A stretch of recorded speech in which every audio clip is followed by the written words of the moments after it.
the end of the day, these exhibition games are all about evaluating your group, getting your lines, getting your pairings, getting your special teams.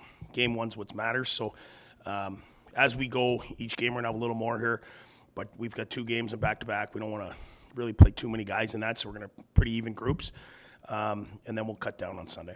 Third straight game for Parker Kelly. What do you see from him? Just works, stays on pucks, finishes all his checks. He's a guy that I think could be, if his time's now or if it's, in a little bit in the future, he's a guy. You look at the Islanders, they're a shot away from going to the Stanley Cup Finals. Arguably as good as any team in the National Hockey League last year. They have a line, a fourth line, a third line, what have you, of Cizikas, Clutterbuck, and Martin.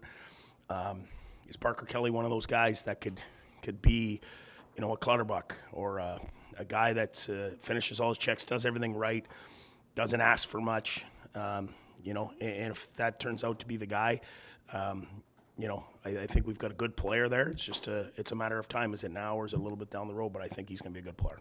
What have the experts told you about Matt Murray's camp? Well, he put the work in this summer. He's put on some weight. As far as the practices go, I mean, the goalie coach is really happy with everything that's gone on. Now you need game action, so he's going to get 3 full games here, down the stretch to get him ready for the start of the season. What do you like about, or what do you know about Nick Holden? He's just smart. A guy that's played on a lot of teams. He knows how to play the position. He's got good body position. He's got a great stick. I mean, he's learned to play the position of defense.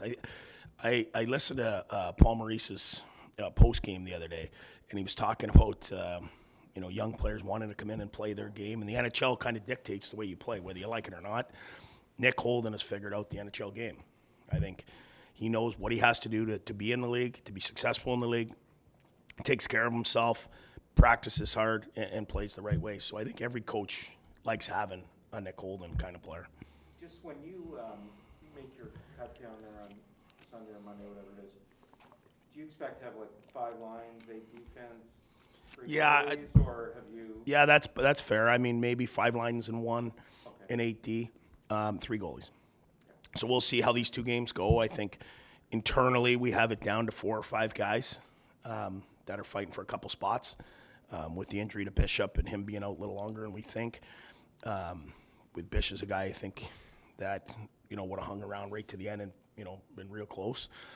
So that opened the door for some guys. So, 2 of about 5 guys are, in my opinion, have a real chance to stay here. What have you seen out of Tyler Ennis? And is he still the same guy that you had a couple of years ago? Like, is he still same all that stuff? I believe he is. I think Enzo is a great teammate, which guys love being around him. That makes it easy. I think Enzo's a real confidence player. When he has it, he makes lots of plays. He's really good on the power play. When he doesn't, he's turning pucks over. And I think last year, being in Edmonton and Edmonton having the best power play in a long time and being out there for a minute 50, that's Ennis's game, is some power play. And without him getting power play, I think he probably lost a little bit of his confidence. And, it wasn't the player that I think he can be. We'll see how he does in the game here tonight. I thought he was real good against Winnipeg in Game 1. He's been real good in the power play in inter-squad games and in practices.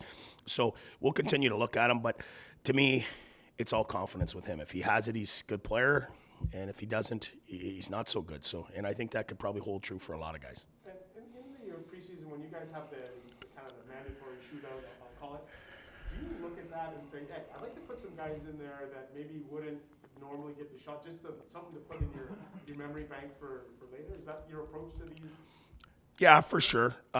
You want some guys to have some fans and some pressure on them. It's easy to do in practice with no fans and no pressure in a light setting. If you've got 10,000, 20,000 fans screaming and yelling, with the game on the line, it's a big difference. And so we are trying some guys to see, who will be in our 3 guys. And then outside of that, there's a lot of times you go to 4, 5, 6, 7 shooters. Who are those guys? Zub's won a couple shootouts, in practice, so he'll get a chance here tonight, to try him out in the shootout, and we'll see how that goes. What you like about Pinto in Winnipeg on the weekend? What would you be looking for from him here tonight? He's arguably been our best player in practice the last couple days. He just keeps getting stronger, faster, makes plays. He's a real smart player. We think he's going to be a good player for a long time. We just, how quick do you give him, the reins? It's always easy to say, put kids out there and just let them play. I think the right approach is, moving him up. The lineup comes when it's time for him to stay there and never go back.